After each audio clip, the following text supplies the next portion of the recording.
Hello friends, welcome to PK classes. आज हम पढ़ने वाले हैं सैयद वंश को। सैयद वंश का जो समय है वो है 1414 से 1451 ईस्वी तक, यानी कि 37 वर्ष तक इस वंश का शासन रहा। और 37 वर्ष फिरोज शाह तुगलक ने अकेले शासन किया था। और यहाँ सैयद वंश में 37 वर्ष में 4 शासक होते हैं। कौन कौन से? खिज्र खां, मुबारक शाह, मोहम्मद शाह, अलाउद्दीन, आलम शाह। खिज्र खां इस वंश का संस्थापक था। और बाद के 3 शासकों को हम एक राइम्स की तरह याद रखेंगे, जैसे छोटे बच्चे राइम याद करते हैं। मुबारक शाह, मोहम्मद शाह, अलाउद्दीन, आलम शाह। मुबारक शाह, मोहम्मद शाह, अलाउद्दीन, आलम शाह, ऐसे याद कर सकते हैं। तो चलिए शुरू करते हैं। सबसे पहले जानते हैं खिज्र खां के बारे में। खिज्र खां ने क्या किया? दूसरों मंगोल आक्रमणकारी था तैमूर। तैमूर ने अपने प्रतिनिधि के रूप में खिज्र खां को मुल्तान, लाहौर और दीपालपुर का सूबेदार बनाया था। तो ये तैमूर का प्रतिनिधि था खिज्र खां। 1414 ईस्वी में जब सल्तनत लड़खड़ा रही थी, यहाँ पर पूरी तरह से अव्यवस्था फैली हुई थी, तब इसने दिल्ली पर अधिकार करके सैयद वंश की नींव डाली। इसने कभी भी सुल्तान की उपाधि धारण नहीं की। इसने स्वयं को रैयत आला की उपाधि प्रदान की। और रैयत आला की उपाधि प्रदान क्यों की? क्योंकि ये सुल्तान बनकर लोगों का विरोध नहीं लेना चाहता था। इसको डर था कि कहीं इसके खिलाफ विद्रोह न होने लगे। इसने सिक्कों पर भी तुगलक शासकों का ही नाम लिखा रहने दिया। और इसकी नीति का उद्देश्य क्या था कि तुर्क और अफगान सरदारों को संतुष्ट रखना और प्रजा की सहानुभूति प्राप्त करना। वही जो मैंने बोला कि ये नहीं चाहता था कि इसके खिलाफ विद्रोह हो और नई नवेली सल्तनत जो इसको मिली थी वो इसके हाथों से चली जाए।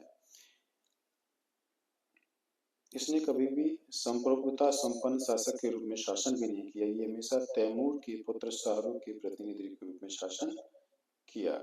और ऐसा ही वो दिखावा करता था कि मैं सुल्तान नहीं हूँ, मैं तैमूर के पुत्र शाहरुख के प्रतिनिधि के रूप में यहाँ पर शासन कर रहा हूँ।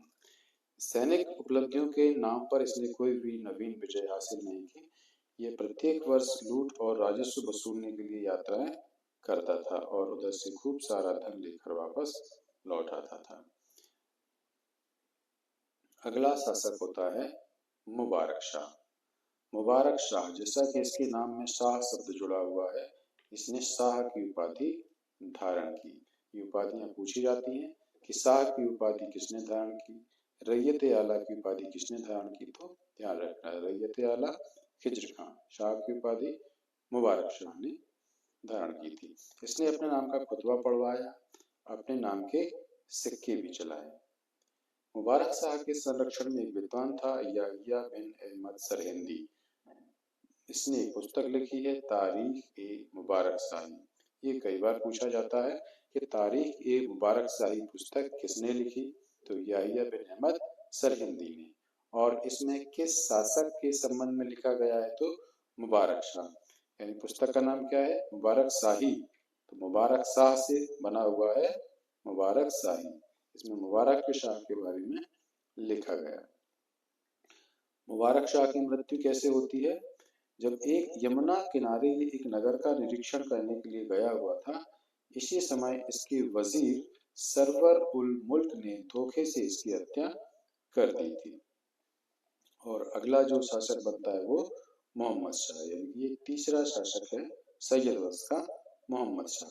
मोहम्मद शाह के समय में सरवर उल मुल्क के इस धोखे का बदला लिया गया। कैसे लिया गया? एक व्यक्ति था कमाल उल मुल्क, ये सैयद वंश के प्रति वफादार था। इसने योजना बनाई सरवर उल को मारने की और मोहम्मद शाह ने इसकी सहमति दी। मोहम्मद शाह की सहमति से कमाल उल मुल्क ने भी सरवर उल मुल्क की हत्या करके ये बदला ले लिया और कमाल उल मुल्क को वजीर बना दिया गया।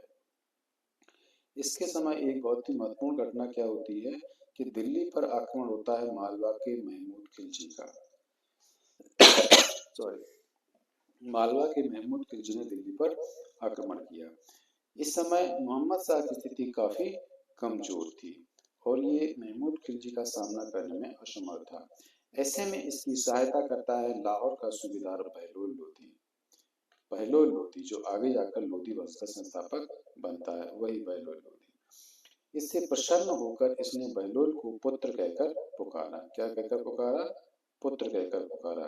ये ध्यान रखना, पूछा जाता है कई बार कि बहलोल लोधी को पुत्र कहकर किसने पुकारा था, तो मोहम्मद शाह ने पुकारा था।